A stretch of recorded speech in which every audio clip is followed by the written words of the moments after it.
Good morning. Welcome to Unity Longmont Spiritual Center on the 20th of March, 2022.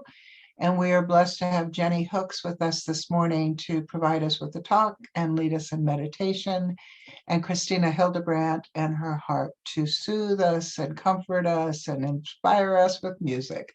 So we'll start with that music. I have my window open, so you might hear my chickens laying eggs right now. So if you get some harp plus, there's a reason. Maybe this will make them lay more eggs.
Thank you, Christina. Beautiful.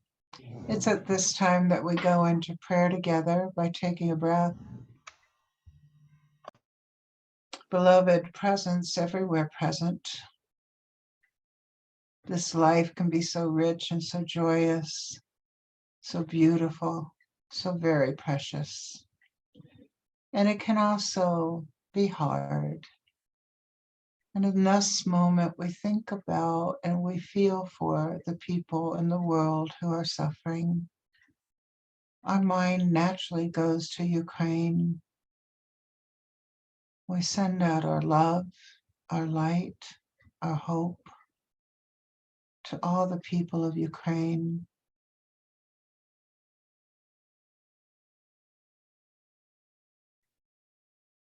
We long for peace and comfort for everyone in the world. And when we're confused by the current events, we lean back into our faith, our belief, our divinity. And so it is. And we'll have more music from Christina.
not my sadness. I encompass all that resides in me. I just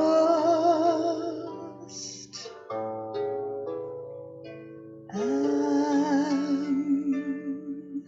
The paradox of life, to hold without crushing, to have without possessing, to feel all your feelings, and just be.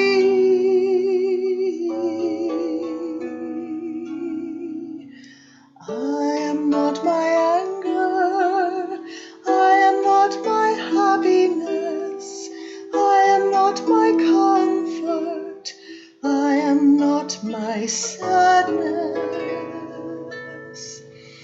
I encompass all that resides in me. I just am. The paradox of life, to hold without crushing. Turn your page. To have without possessing, to feel all your feelings, and just be.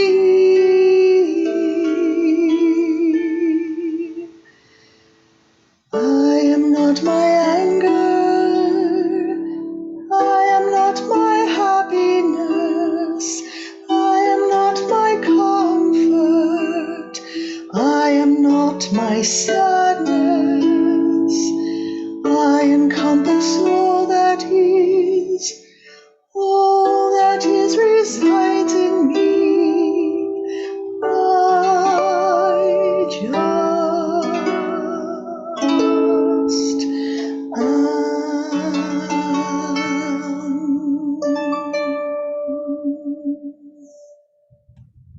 Thank you, Christina, for that beautiful reminder.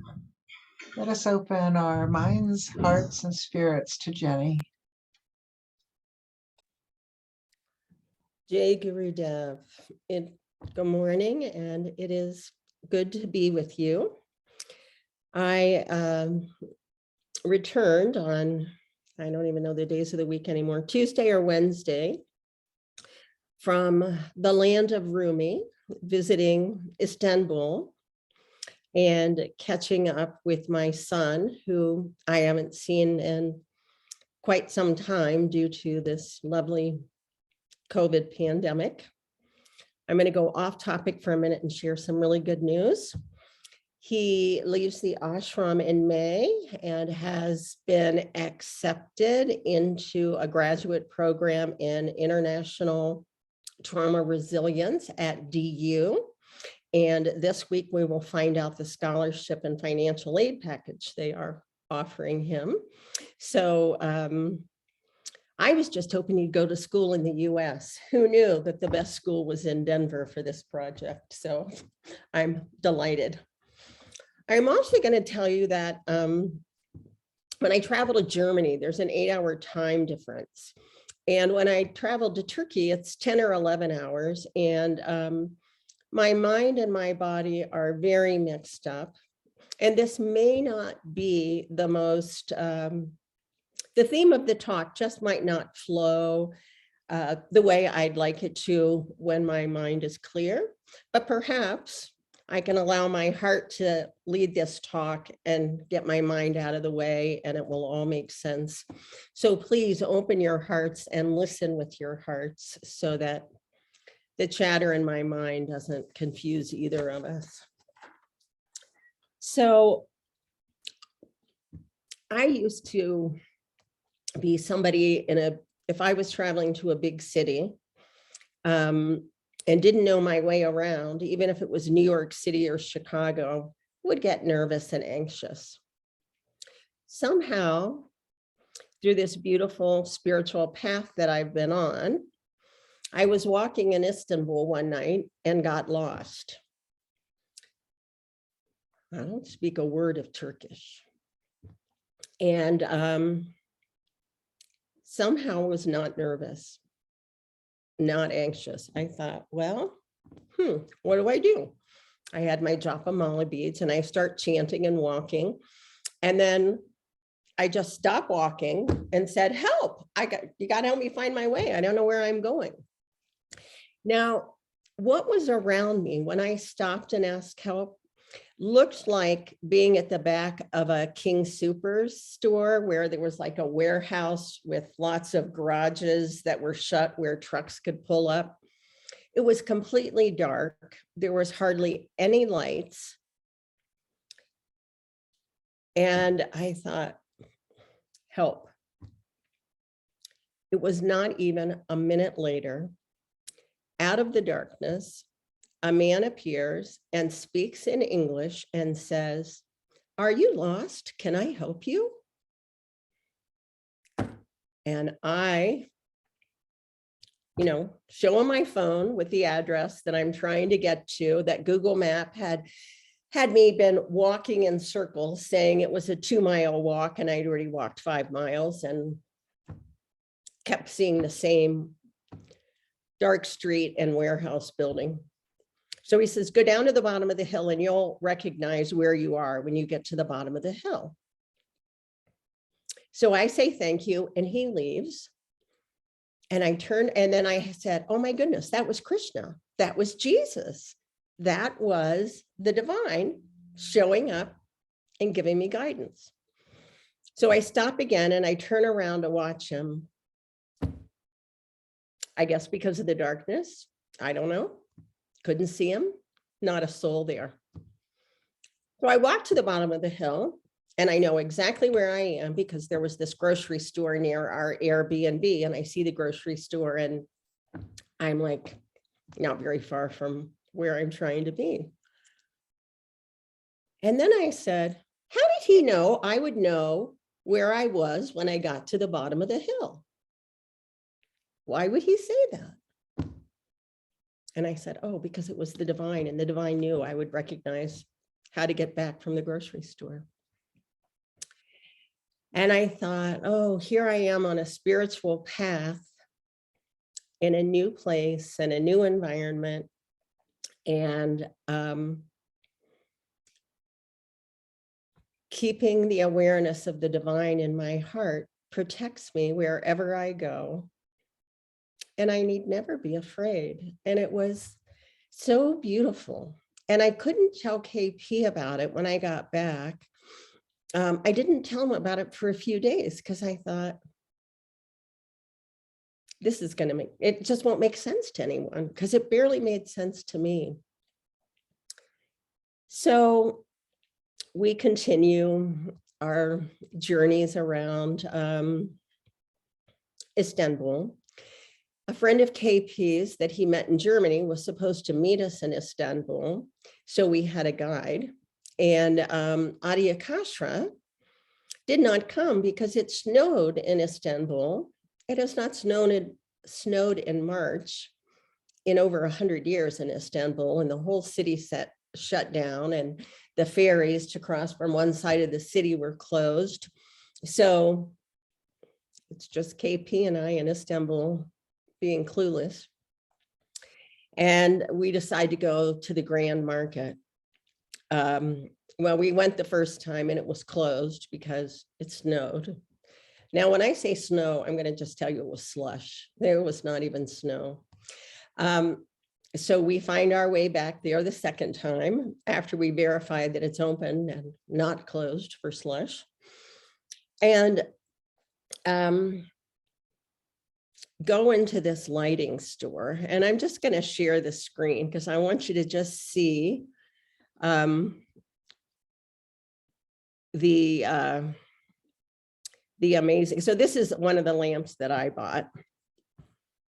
How do I get to? Oh, so this is his shop with these just incredible lights, handmade mosaic glasswork. And these are metal that are also handmade. I bought a small one of these too. I would have bought them all had I been able to carry them in my suitcase and had enough money. But then we meet this lovely gentleman whose name I can't pronounce, so I'm not even going to try. So we go in and he's trying to sell me a giant lamp and he'll ship it to the United States and blah, blah, blah. And, I just wasn't walking in that store prepared to spend $500 on a lamp. And so I bought what I bought. And then he just says, okay, business is done. You have to come in and have tea with me. And he takes us into this family room and we sit down and he gets us this lovely cup of Turkish tea that was so strong that there was no way I could drink it. KP loves it. And brings us biscuits and he says, KP, what kind of name is KP? Did you name your kid KP? And I said, no, I didn't actually name him KP. And so KP explained that I was raised Catholic, that my husband at the time, his father was Jewish, and that he's now Hindu and my mom is now Hindu. And he goes, what? And he just can't believe it. So he himself shares with us his spiritual path, which is he's Muslim and he's Sufi, and just started talking about God and his path. And there were so many things that were common between us. And of all the religions, Muslim is a struggle for me because what do you hear in the news? The extreme Muslims. You don't hear so much about someone who loves God as much as this man does.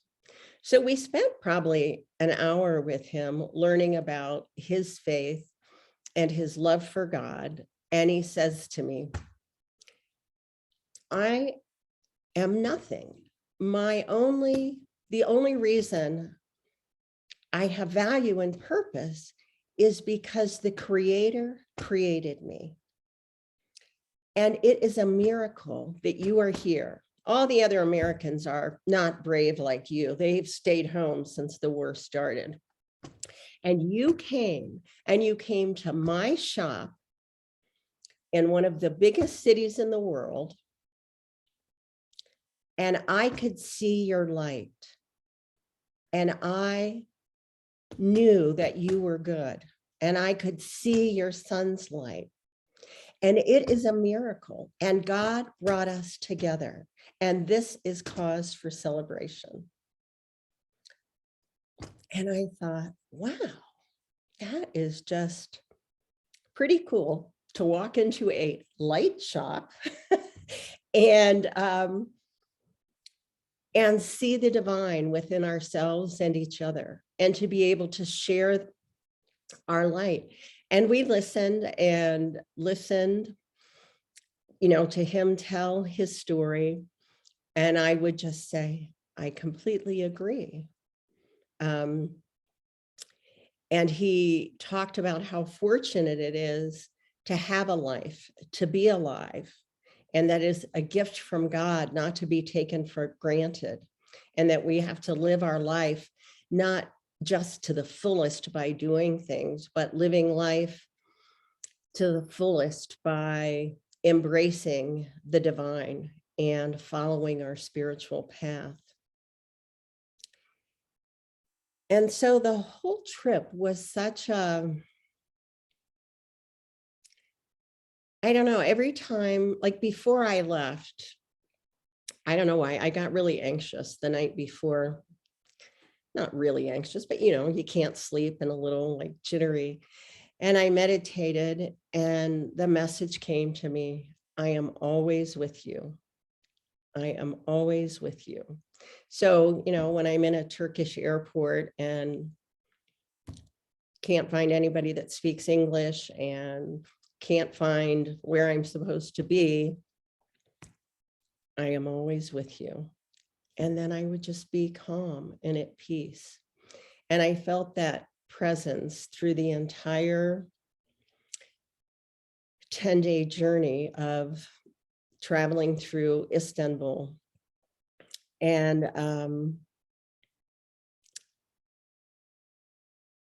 it was so wonderful. So if you've ever been to Turkey, or even if you haven't, you often will see this symbol of what they call the evil eye. So I just thought this was folklore. Now, what's interesting about the evil eye is the year that Krishna Priya was born, we were living in a house in Cleveland suburb that had a good, quick route to the Cleveland Clinic.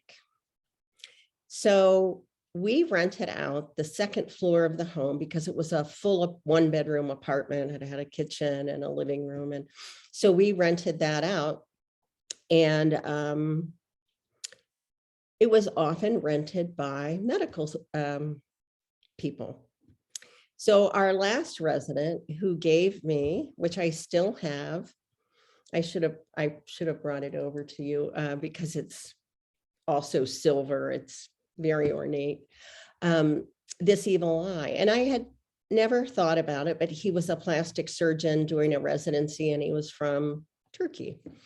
So here it is. I'm meeting up with KP after all these years, and I'm seeing this symbol everywhere I go.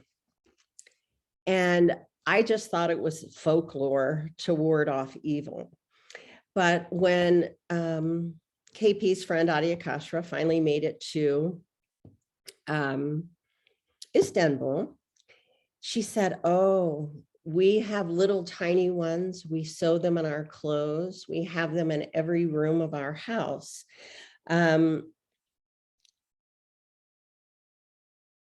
But what the message is, and why this is so intriguing to me, is that in Turkey, there are Muslims, there are Hindus, there's Christians, there's people from every faith there.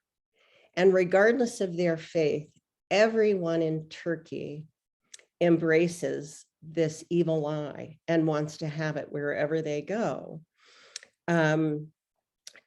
But it is something to ward off the gaze of misfortune, jealousy, envy, negative energy such as hate and spite. So Ada Kashra was saying to me, so if I see someone and they're walking down the street and I think, oh, that person is thinner or healthier or has a better looking husband or a purse that I like, then I have this attachment to some material or some quality that they have, and I want it for myself.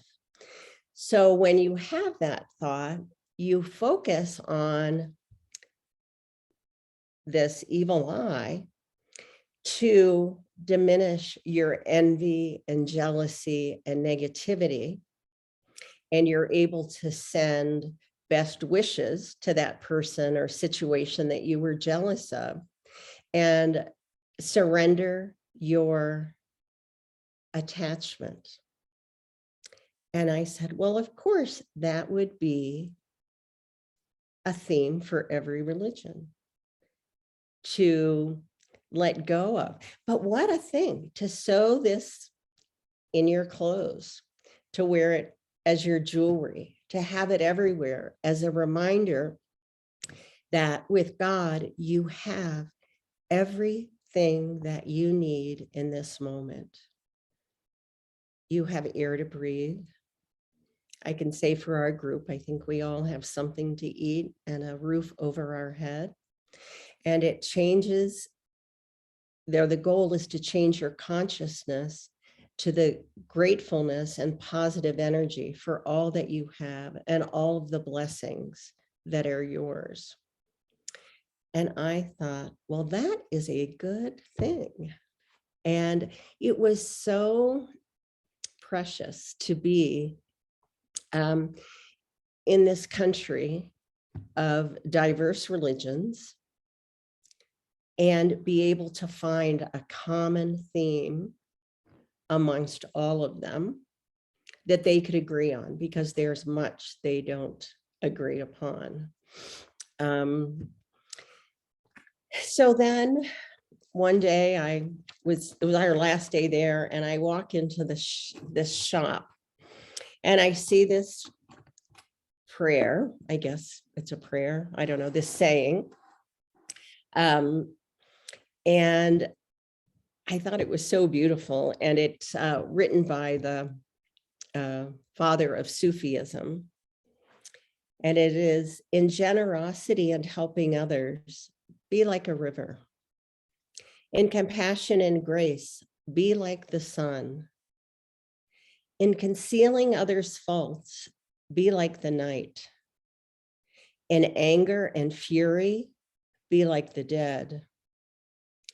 In modesty and humility, be like the earth.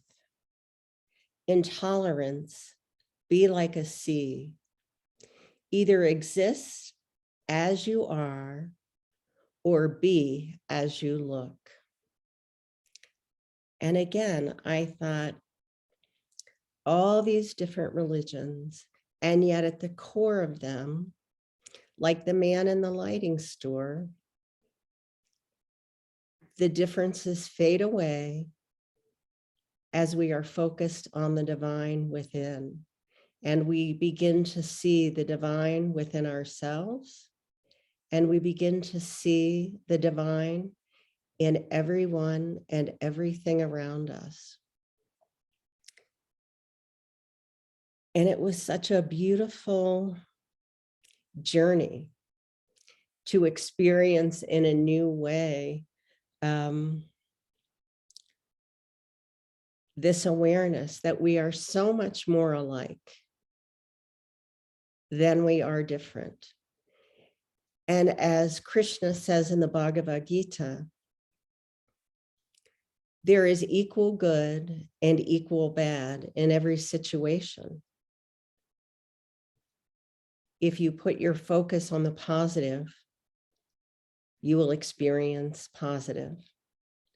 If you focus on negative, that's what you will see, the negative and darkness of the world. And, you know, every time I hear that from the Bhagavad Gita, I'm reminded of Native American Indians that talk about the two wolves. And, you know, the wise chief responds to the child asking who survives, and the chief says, the one you feed, you know, the one you feed with your thoughts and your mind. And so all these universal truths of the presence of God, again, affirming for me that if you practice Sufism and I practice Hinduism and someone else practices Christianity, we are all on the same path. And we are all divine beings. And we all have this soul within us, this divine energy, this divine being that is our true selves within the core of our being, that is crying to come out, to be seen, to be shine.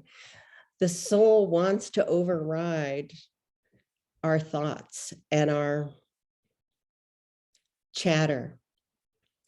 And our soul knows in a way that our mind doesn't fully comprehend, is that we are not our thoughts. We are not our skin and bones. We are the divine. We are this pure essence of love. And each of us has this unique connection to the divine. And that my relationship with Krishna is different than anyone else's. Just like every snowflake is different, each of us has a different relationship with the divine that is purely unique and purely ours. And what a miracle that is, to think that, I don't know, I think I read there are like 15 million or billion people in Istanbul. And each of them has their own unique relationship with God, just as we do. And that is just, I don't know, it's hard to even have words to even comprehend that with all of these people and all of these trees and plants and animals, that God is aware of every single atom of each one of us, and that is always present to us.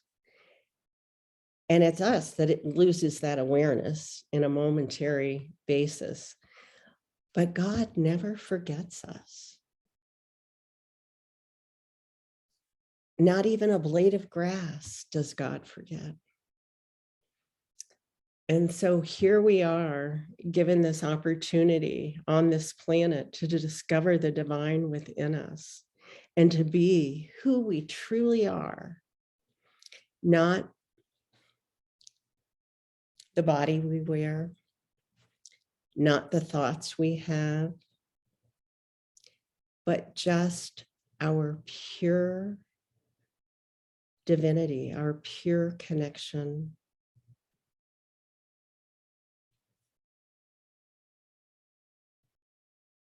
to the divine.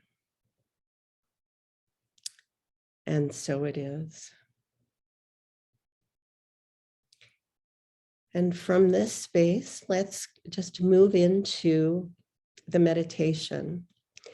And before we start the meditation, what came to mind when Christine started playing music and I was arranging and making sure I had my light to show you and my poem and third eye, I said, or the divine said it, but through me, through my thoughts, he got through somehow. Just be still, see the divine within you, enjoying the music Christina is offering to us. So I invite you to see the divine within you, to see your pure, loving, and true self, and see whatever image of the divine that is most comfortable and familiar to you.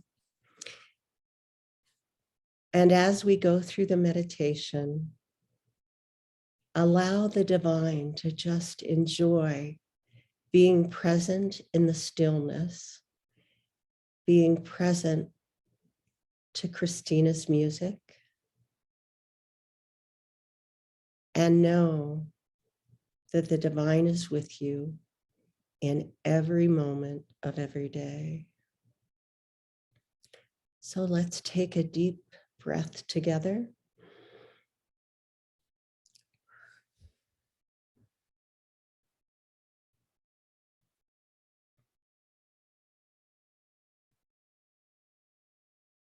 And settle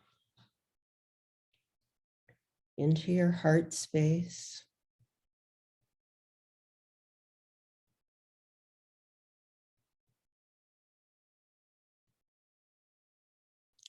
See yourself sitting and having a cup of tea with the divine.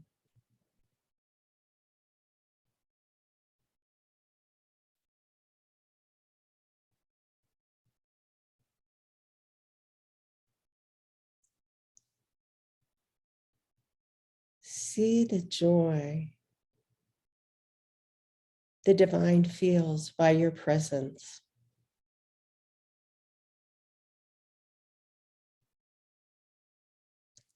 See the divine radiating light and you radiating your light back, and the rainbows and the colors created through this exchange of energy.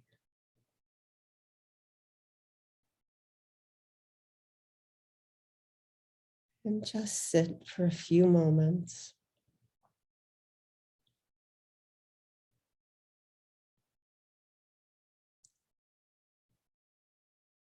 And be present with the divine that is always ever present with you.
If you're able, remember a time when you felt God's love for you or God's presence acutely.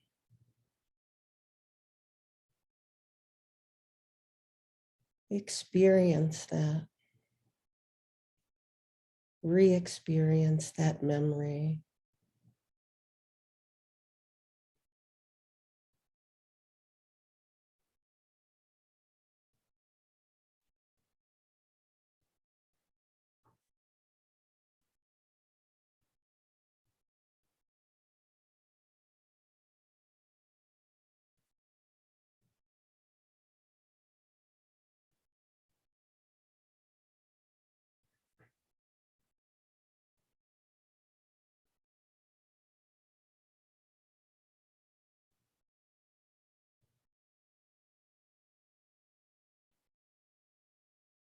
It is when we go into the silence,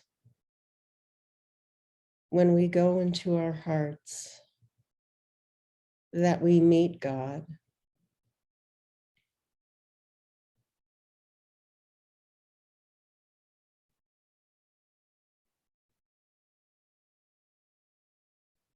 And in this space,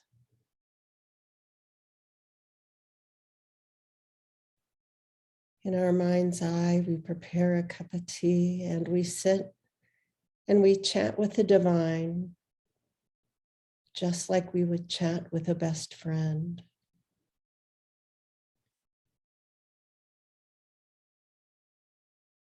We share everything.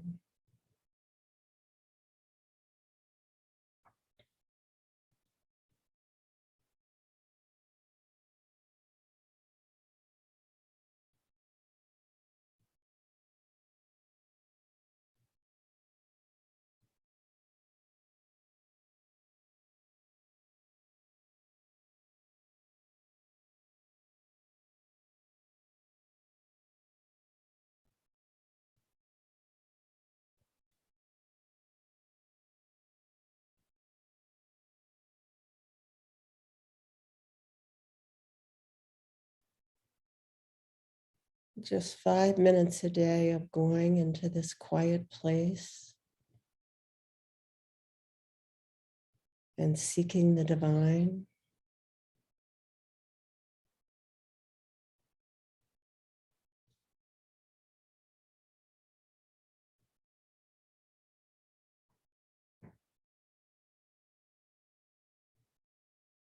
Will help you to shed all that you carry that is not who you truly are.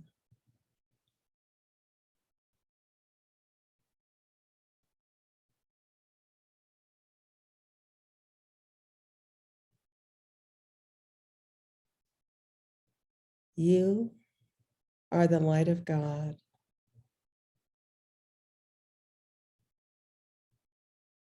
May your light shine for the world to see.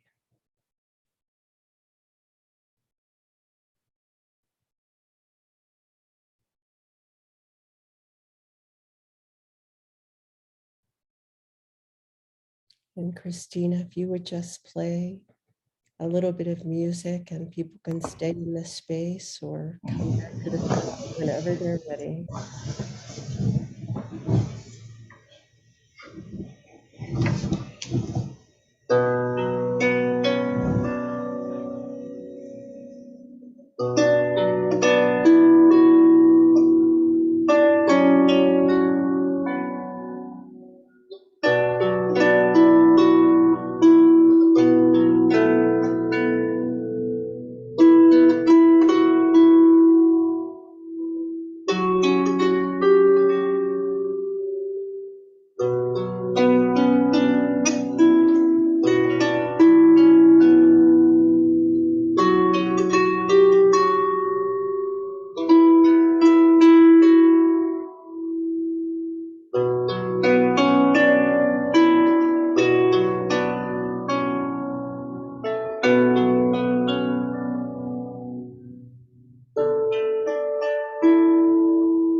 Thank you, Jenny. Thank you, Christina, for this divinity. At this time, let us go into a donation of love and light, knowing we have that within us, that we are that love and light. We place our hands on our heart and take a breath, fully conscious of our bodies, our minds, our hearts, and our sacred divinity.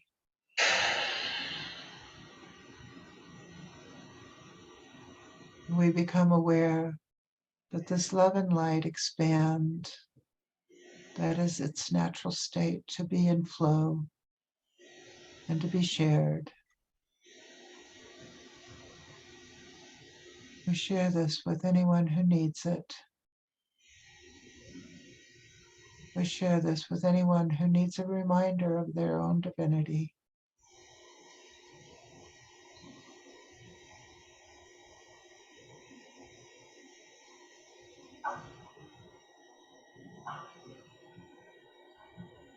Taking a breath, we express gratitude for all that we are. And so it is. We'll hear from Christina.